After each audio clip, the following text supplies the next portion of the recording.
print this right here. Let me show you. It's a Minecraft dog.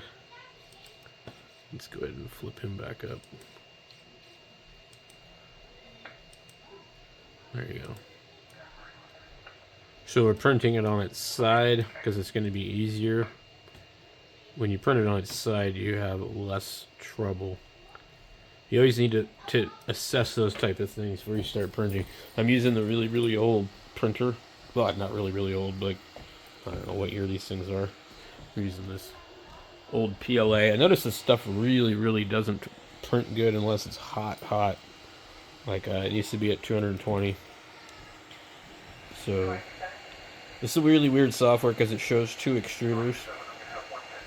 So this, I think, originally was designed for another printer that had dual heads. Which is like, how could you have all this and 2 of them?